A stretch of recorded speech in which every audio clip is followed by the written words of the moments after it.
Very good morning, plus 2 students. Myself, Shivshant Sharma.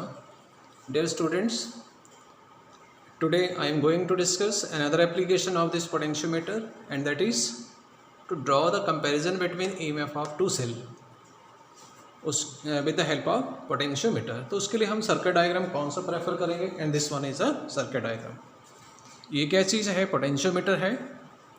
A and B point के बीच में wire of the potentiometer जो कॉन्स्टेंटेनियन या फिर मैग्नेटियन की बनी होती है उसको स्ट्रेच किया जाता है. ए एंड बी पॉइंट के बीच में लेंथ ऑफ द वायर को काउंट करने के लिए मीटर स्केल लगी होती है. Clear? A and B point के बीच में करंट को रन किया जाता है with the help of this battery, and this is known as driving cell या फिर ड्राइविंग बैटरी, जो करंट को ड्राइव करे between the point A and B. A and B point के बीच में कितना करंट फ्लो करा है उसको रिकॉर्ड किया जाता है with the help of this ammeter, जो कि सीरीज में कनेक्टेड होता है. And A and B point के बीच में करंट की स्ट्रेंथ को चेंज किया जाता है with the help of this rheostat. This one is the rheostat, sign of rheostat. ध्यान क्या रखते हैं? जिन सेल की ईएमएफ का हमने कंपैरिजन करना है वो सेल मेरे पास E1 एंड E2 ईएमएफ वाले हैं. सेल की ईएमएफ का पॉजिटिव टर्मिनल, जिन सेल की ईएमएफ का कंपैरिजन करना है उनका पॉजिटिव टर्मिनल एंड बैटरी का पॉजिटिव टर्मिनल एक ही पॉइंट के ऊपर कनेक्टेड होता है. क्लियर?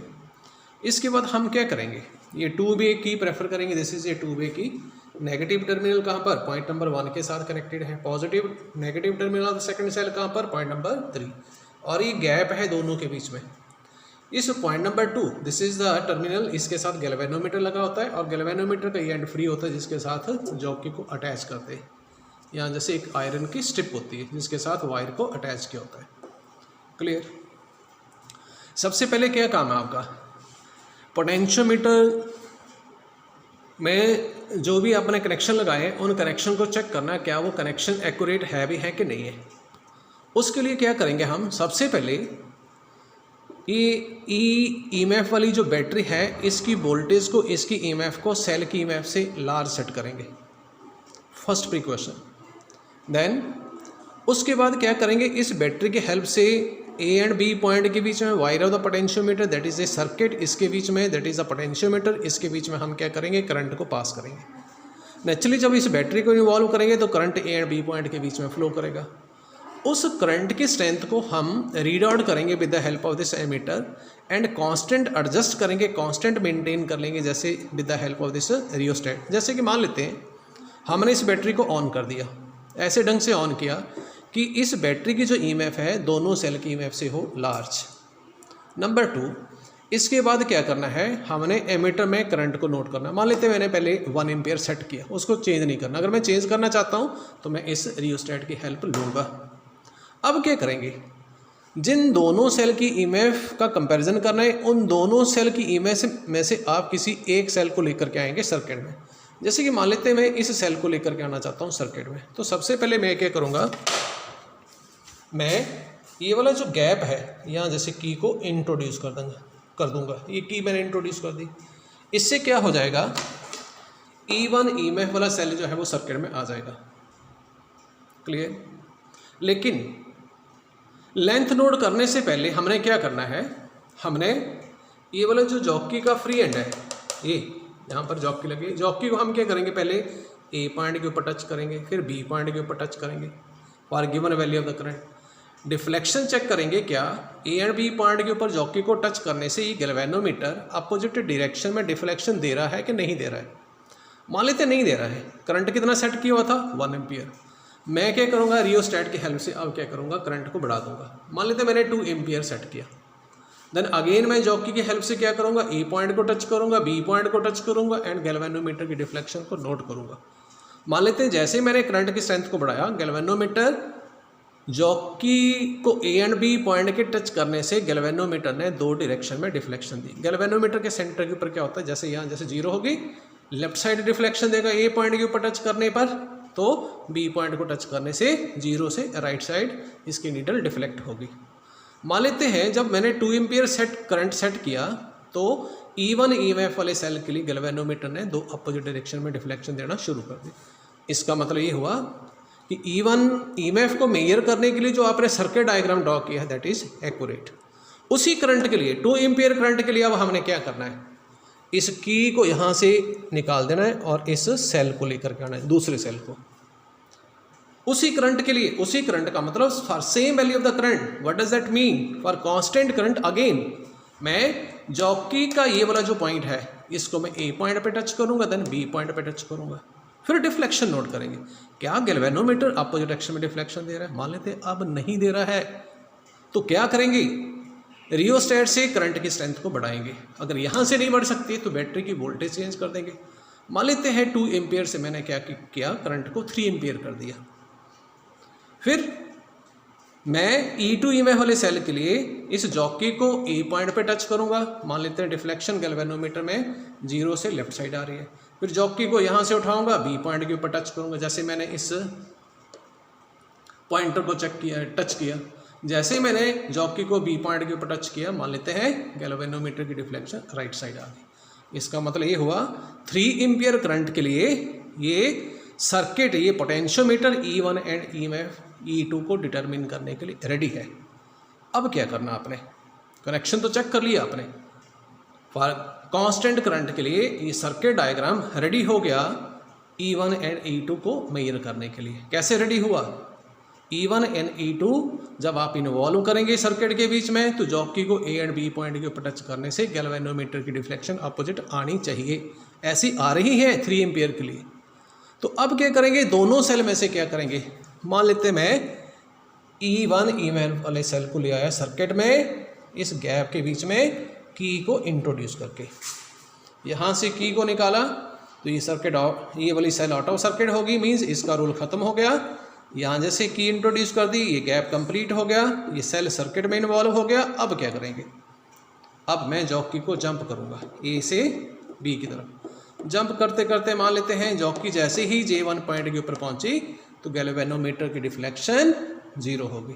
इसके बाद जॉकी को फर्दर आपने जंप नहीं करना है। तो मैं A से लेकर के J1 पॉइंट तक क्या करूंगा, length of the wire note करूंगा। यहाँ से लेकर के यहाँ तक कितनी, ये 1 मीटर की स्केल है तो 100 सेंटीमीटर, यहाँ 101। यहाँ से जंप करते करते J1 पॉइंट तक मान लेते हैं ये 33 आ रही है, तो टोटल लेंथ A से J1 तक कितनी होगी, 133। और इसमें AJ1 को 133 लिखने के बजाय मैं ले लूँगा इसको ऐसे L1। अब देखो क्या, जब ये गैल्वेनोमीटर 0 डिफ्लेक्शन दे रहा है तो जॉकी J1 पॉइंट पर है। जब ये गैल्वेनोमीटर 0 डिफ्लेक्शन दे रहा है तो इसका मतलब ये हुआ कि गैल्वेनोमीटर के इन दो एंड के बीच में कोई करंट फ्लो नहीं कर रहा है। गैल्वेनोमीटर में करंट कब नहीं फ्लो करेगा, जब गैल्वेनोमीटर के इन दो पॉइंट के बीच में पोटेंशियल डिफरेंस होगा 0। कब पोटेंशियल डिफरेंस 0 होगा, जब इन दोनों पॉइंट के ऊपर इलेक्ट्रिक पोटेंशियल की वैल्यू होगी सेम। तो चेक करते हैं यहाँ पर कितनी इलेक्ट्रिक पोटेंशियल है। इस पॉइंट को देखो बोला, इस पॉइंट को आपने वाया वाया कहाँ पर कनेक्ट किया है, negative terminal of the cell के ऊपर। इसका मतलब गैल्वेनोमीटर के इस पॉइंट के ऊपर कितनी वोल्टेज है, नेगेटिव वोल्टेज। कैसी वोल्टेज, नेगेटिव। कितनी, जितनी इस negative electrode of the cell पर होगी। क्लियर। एंड 0 डिफ्लेक्शन के लिए पोटेंशियल डिफरेंस इन दोनों पॉइंट में 0 होना चाहिए। ठीक, तो पोटेंशियल डिफरेंस 0 कब होगा, जब यहाँ वाली वोल्टेज यहाँ वाली वोल्टेज के बराबर होगी। सो दैट्स वाई यहाँ पर कितनी कैसी वोल्टेज होगी, नेगेटिव। कितनी, जितनी यहाँ पर कितनी, जितनी इस negative electrode of the cell पर। और ये पॉइंट कहाँ पर कनेक्ट किया आपने, वायर की हेल्प से, कहाँ पर, J1 पॉइंट के ऊपर। सो दैट्स वाई J1 पॉइंट पर कैसी वोल्टेज, नेगेटिव। और कितनी, जितनी E1 EF वाले सेल के इस नेगेटिव इलेक्ट्रोड पर। इसका मतलब J1 पॉइंट के ऊपर नेगेटिव वोल्टेज एंड इस सेल का पॉजिटिव इलेक्ट्रोड कहाँ पर कनेक्ट किया, A पॉइंट के ऊपर। तो A पॉइंट के ऊपर कैसी वोल्टेज, पॉजिटिव। कितनी, जितनी कि इस पॉजिटिव इलेक्ट्रोड के ऊपर। सो that's Y A and J1 point के बीच में जो पोटेंशियल डिफरेंस होगा वो होगा कितना, equal to E1 EMF of the cell के बराबर। And principle of the potentiometer के अकॉर्डिंगली क्या हुआ, A एंड J1 पॉइंट के बीच में वोल्टेज ड्रॉप जो है वो है E1 एंड पोटेंशियोमीटर के प्रिंसिपल के अकॉर्डिंगली ये वोल्टेज ड्रॉप वेरी करेगी directly proportional to the length AJ1। AJ1 को हमने ले लिया हुआ है लेंथ L1, उसकी कुछ वैल्यू हो सकती है तो अप्लाई कर देते हैं, इक्वेशन नंबर 1 बन गई। सिमिलरली मान लेते हैं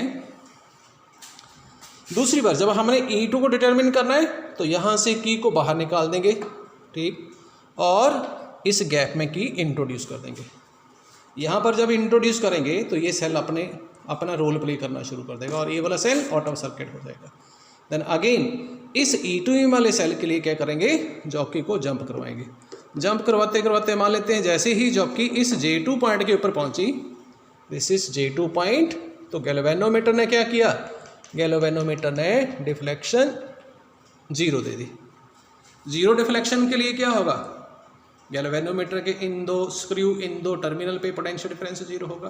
पोटेंशियल डिफरेंस कब होगा 0, जब इन दोनों टर्मिनल पर इलेक्ट्रिक पोटेंशियल होगी सेम। कितनी होगी यहाँ पर, जितनी इस सेल के नेगेटिव इलेक्ट्रोड के ऊपर। सो दैट्स वाई यहाँ पर होगी नेगेटिव वोल्टेज। जितनी यहाँ पर नेगेटिव वोल्टेज है 0 पोटेंशियल डिफरेंस के लिए, उतनी यहाँ पर नेगेटिव वोल्टेज होनी चाहिए। ये नेगेटिव वोल्टेज कहाँ पर कनेक्टेड है, indirectly via connecting wire J2 point के ऊपर। सो दैट्स वाई J2 पॉइंट के ऊपर कैसी वोल्टेज होगी, नेगेटिव। कितनी, जितनी इस E2 वाले सेल के नेगेटिव इलेक्ट्रोड पर। ठीक, तो J2 पॉइंट के ऊपर नेगेटिव वोल्टेज कितने आ गई, जितनी यहाँ पर। A पॉइंट के ऊपर कितनी वोल्टेज, जितनी यहाँ पर positive.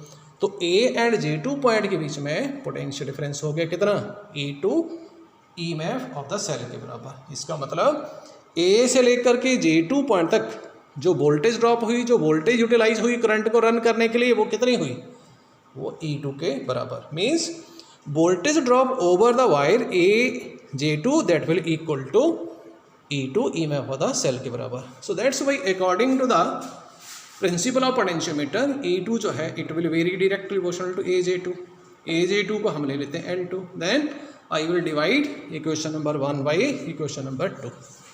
Then we will get what, E1 over E2 is equal to L1 over L2. So by knowing the value of L1 and L2, I can draw the comparison whether E1 is greater than E2 or reverse is true. Next reading कैसे लेंगे, next reading के लिए हमने क्या करना है, हम क्या करेंगे, रियोस्टेट से करंट को 3 एम्पियर से ज़्यादा कर देंगे। मान लेते हैं 4.5 कर दिया। अगेन E1 E2 को सर्किट में इन्वॉल्व करके हम L1 L2 की वैल्यू को नोट कर लेंगे। L1 L2 कहाँ से नोट करेंगे, with the help of this metre scale. Thank you student.